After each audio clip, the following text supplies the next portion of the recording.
Alright, today's video we have another of the new Vintage Collection deluxe figures, Ahsoka Tano and Grogu. There's a series of these coming of different characters with Grogu. This was the one that I really had the most interest in because of Ahsoka. So, like the Boba Fett, got a nice box that has a picture of the figure on the back and a picture of her accessories. On the side you've got the character in a pose that was one of the more iconic images from season 2 of the Mandalorian for her, as well as that one. So let's take a look.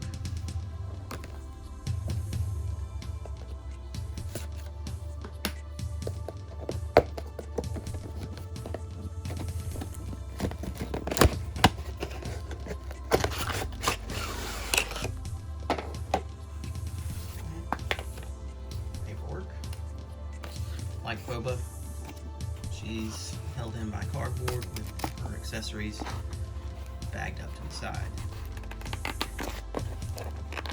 Now the figure looks to be the same as the single carded Vintage Collection one, just with the addition of the poncho here. But we'll take a look and compare the two just to be sure.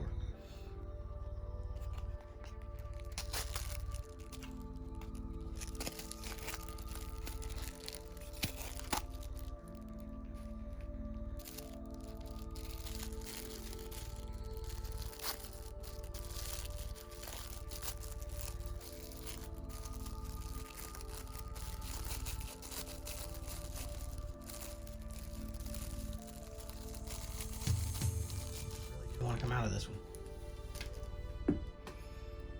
Okay, so we've got a rock with a cleared stand, the shifter knob from Razor Crest, nice little paint detail on that with the blue, her lightsabers, which are identical to the single card release. Light,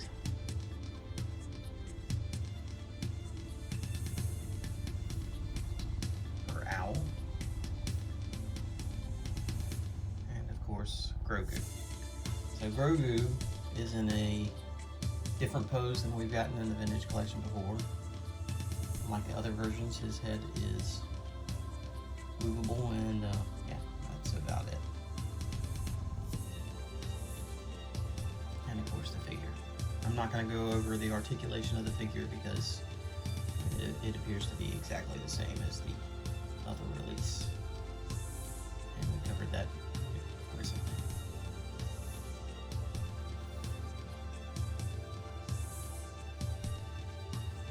Okay, looking at this with the previous release, they are identical. There's nothing really different. Maybe the skin tone is a tiny bit lighter, and that could just be to different manufacturer facilities, but it is the same figure. So this one is really going to depend on whether you want to double dip on the character. If you like having a loose one and a carded one, you could buy the carded and keep it carded, and then get this one to have as loose, because it is the same figure, but you get the additional accessories. If I had any complaint about the single carded one, it is the lack of accessories.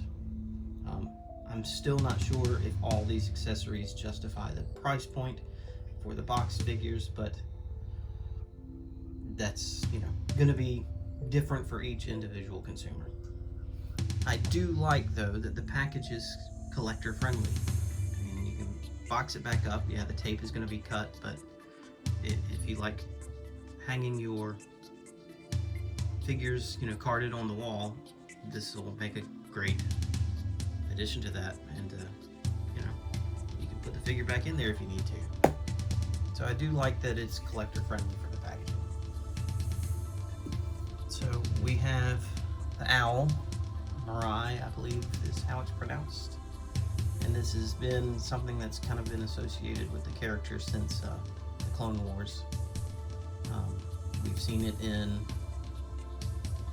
the Clone Wars and Rebels, and it was nice to see that they put it in live action in The Mandalorian as well. I don't think we saw it when we saw her in the Book of Boba Fett. Her light, made out of a translucent plastic with gold accents on it. And then with the shifter knob and the rock, being able to recreate the scene from The Mandalorian where they're trying to get Grogu to use the Force to move it. Kind of a neat little thing here is you can use the stand to have her like she's holding the rock.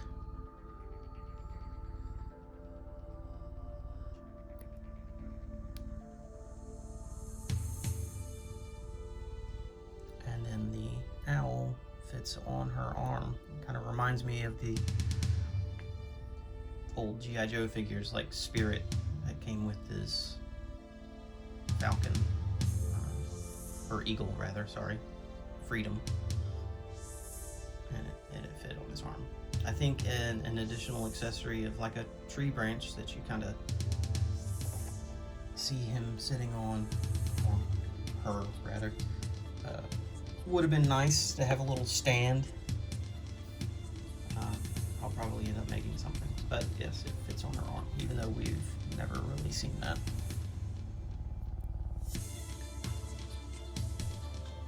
And the Grogu with his outstretched arms. The look on his face is like he's kind of concentrating a little, so this little specific one is using the Force, or you could have him reaching for Mando. But nice little guy.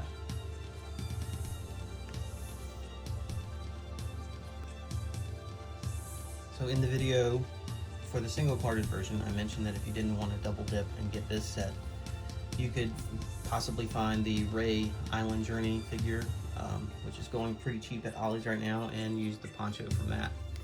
There are differences in the cut, and there are differences in the material.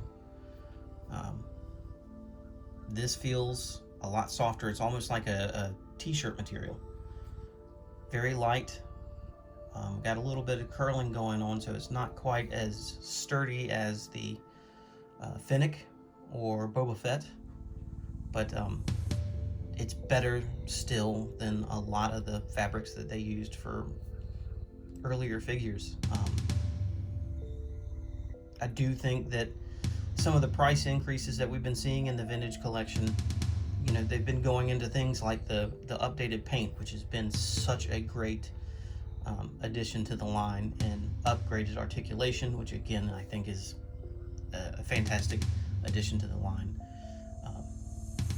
But the soft goods, they have improved tremendously, and I think make a big difference. Like when you got Jedi Luke in 1983, that cloak was nice. It was thick. You didn't have, curling up and things like that, or you couldn't, see through it. Like some of the capes for Darth Vader are just so tremendously thin that it's ridiculous. I definitely think that some of the money that we've been paying has been going into more quality for the product. Yes, we've been getting more repaints as well, but we're definitely getting some more bang for our buck. And there we have it. Ahsoka Tano and Grogu Vintage Collection Deluxe figure. I'm not positive, this may be exclusive to Walmart. As you may have noticed on the back, like Boba Fett, mine came from an overseas market.